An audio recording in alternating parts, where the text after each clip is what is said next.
Hello everyone, welcome back to Bakery Restart. I'm Brad and I have some nice games to analyze for you today. I also wanted to thank everyone so much for the incredible support on the last video, it means a lot.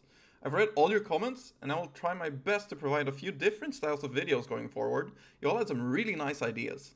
All that being said, let's get into the gameplay. I hope you enjoy.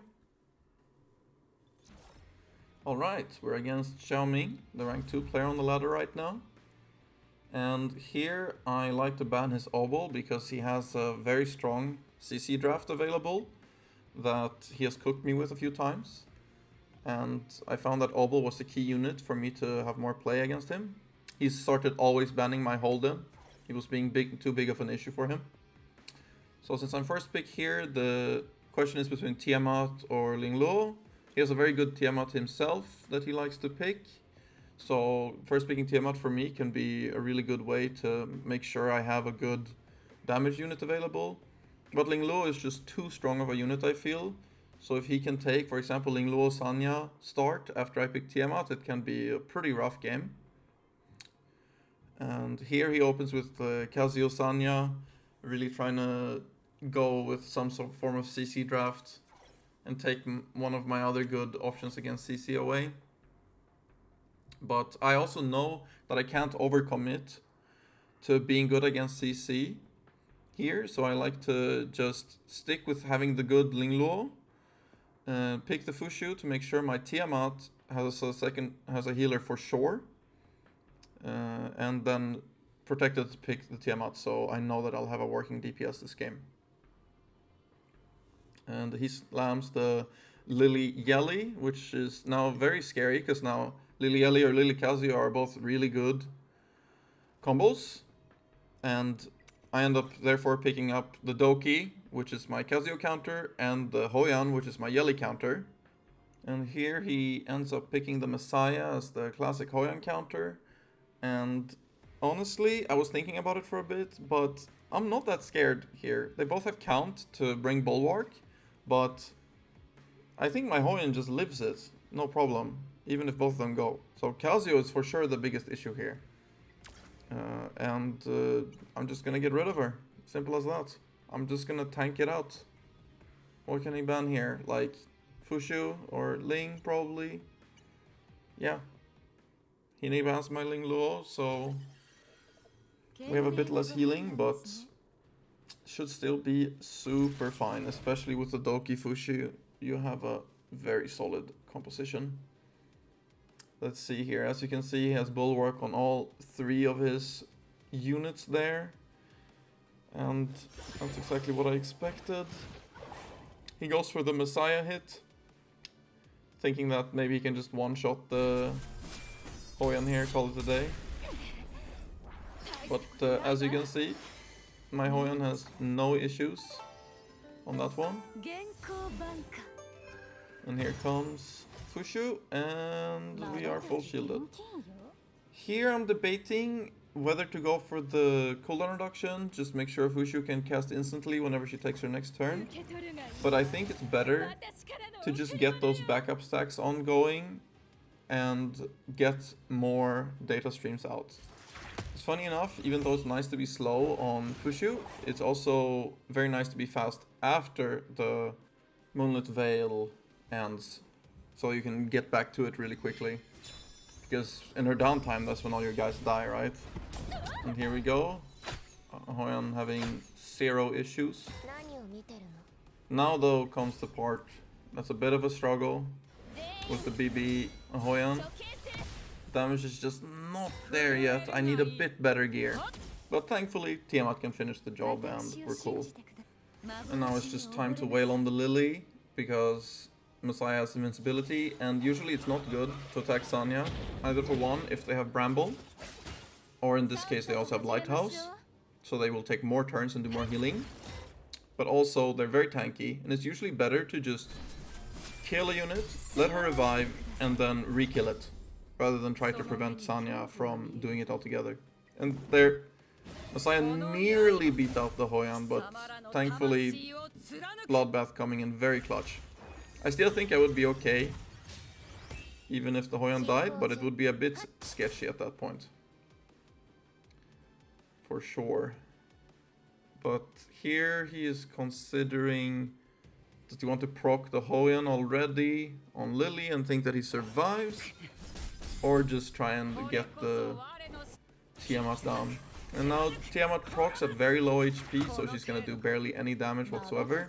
That's one of the issues when you run Tiamat Fushu, that you don't really get those big heals on Tiamat to make her transform with very high health and do those big AoE hits. That's really helped with Amber, of course, because if they kill him, then you just get the full HP transform one hit anyways. But Fushu Tiamat, as the only two combo, doesn't really do that much damage. They're more of a damage mitigation combo to help with Hoyan here. So I don't really mind that they're wailing on Tiamat that much. She can stay low for all I care. As you see, the damage is pretty pathetic. But, I mean, I got what I needed from her anyways. Just a big damage sponge in this case.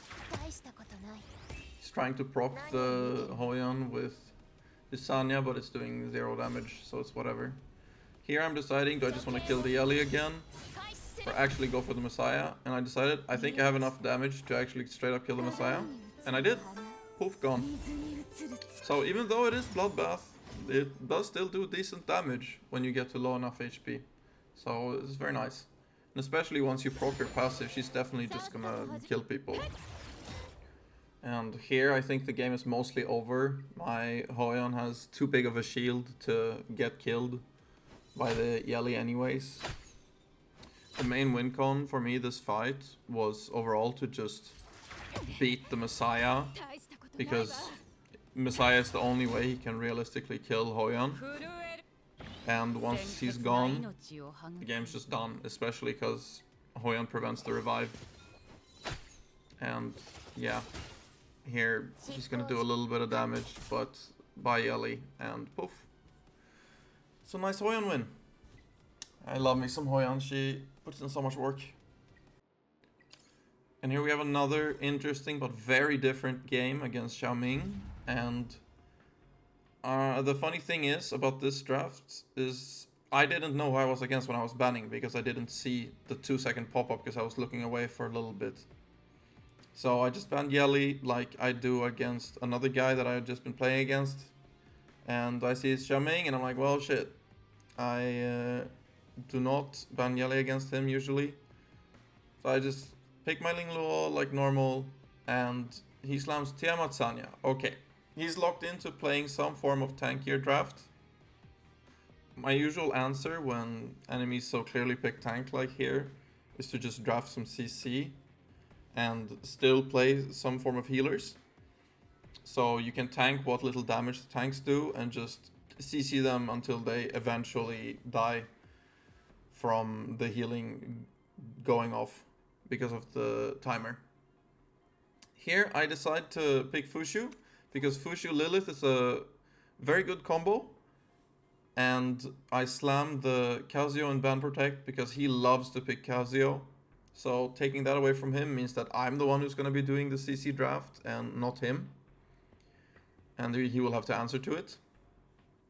And why Lilith and Fushu is such a good combo is because Fushu counters Lilith.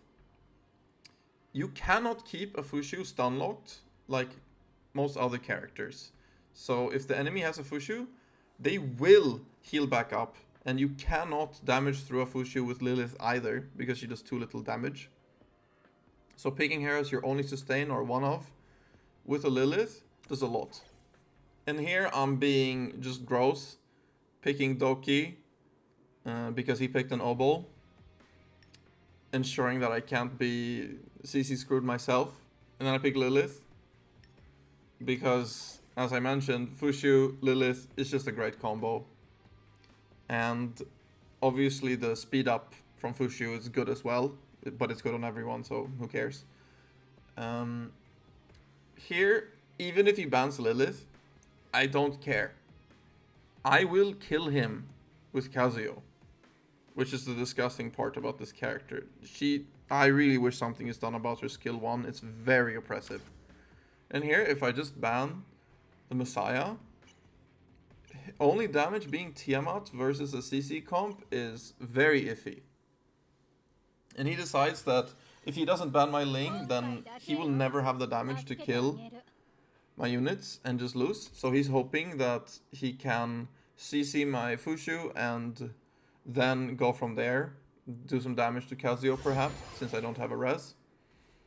And he decides to up Tiamat, do some big damage to Kazuo probably, and then hope for a big stun on Doki and Fushu. He has a lot of effect accuracy on his Obol, so even though my Doki is an effectress character, she very often gets stunned in this matchup. As you see, even though she had 260% effectress there at the start, it was just not enough. And Kazuo goes, Kazuo sleeps, it is what it is. Everybody who plays Etheria loves to hate playing against Kazuo. And here I'm debating, do I just want to start trying to get my CC chain going already? But I think because it's Sanya, Lily, and Obol looking as the next 3 targets, it's better to just pick one target here that I want to try to start doing some damage in. And Lily, with her pair being slept, doesn't do that much. So I just try to attack her. And in CC lock combos, you really just want to try to focus down one target at a time, slowly. Because as soon as one target is gone, it's way easier to CC 3 enemy units than the whole team. It's just math, right? That's just how it works. And here Fushu gets to go, so we get some more speed up. And now is a perfect time to go for Lilith skill 3.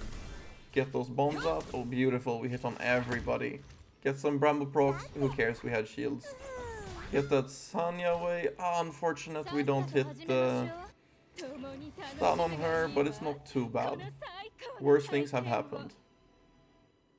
And now the question is, will the Sanya Purify remove the bombs? It does from the Lily, but not on the Tiamat. And I don't mind that too much. Tiamat is a scarier threat for sure. And here I'm looking, Obol's gonna go. Just wanted to check that he hadn't used his skill 3 and I wasn't having some weird delusion. And here, yeah, we keep wailing into the Lily. Slowly but surely get her down. Put that Obol to sleep so he can't do much. And here he's gonna get to go with his Tiamat and Lily, but whatever really. Like, I have my Fushu still up. No damage that Tiamat can do, can get through that. And what's the Lily gonna do, right? Just boost somebody. Oh no, some shields. And funny enough, she takes an extra turn and is immediately stunned because of it. Hilarious interaction with Lilith right there. Man, Lilith versus stuff like Grey and extra turns from Tiamat, it's hilarious. And now one of my favorite parts of playing Lilith with Doki, if you end up with speed downs or other annoying stuff to make your lock harder to do, then Doki just reduces the cooldown anyways, so it doesn't really matter that you had less time to get your cooldowns up. And here we have 2 guys stunned, and that's perfect time to ult again. Because if they're stunned and you ult with Lilith, then they're gonna lose their turn, and then the next turn they're gonna get stunned, and then it's a stun lock. That's just how it goes. It's beautiful. Sadly, Obol didn't get hit with the bomb, but it's not the end of the world. He's gonna go here, miss this turn, and then I can probably sleep him again, or I can just start focusing him eventually and try to get him as my first kill. That also works. His Lily is relatively tanky. Obol with full effect accuracy is gonna be way less. So probably just start focusing him is a good idea. Here I'm debating whether it's better to try to sleep the Sanya or the Obol. Even though the Obol's gonna go first. But I think the Sanya is better because we have the backup stacks on Doki. We don't really mind the stun. Sadly she resists. It happens. And here he sees the same problem. Like, okay, I have Obol skill 3, but what's it gonna do? Better try to remove some of his speed ups and stuff. And get those backup stacks going anyways. And yeah, just gonna keep hitting into the obol and see what we can do with that. He's gonna get some healing off on people, but the healing is already starting to go down majorly. Alright, we have Donkey's skill 3 up already. Get some nice push there, and I think it's probably worth it here, even though the Lily has one timer, but I don't really care much about what the Lily's doing anyways. Just gonna click her instead. Easier that way. Here, go for it for some damage and call it a day. And that's that. That should be game over at that point. Now that there's only 3 units, the CC lock is established, and he knows the same. GG's. That's all for this video. I wanted to thank you all again so much for your support. I've got a different type of video lined up after this one. I really hope you all will enjoy it, as it got requested quite a bit in the comments. And of course, thanks for watching, and have a good one.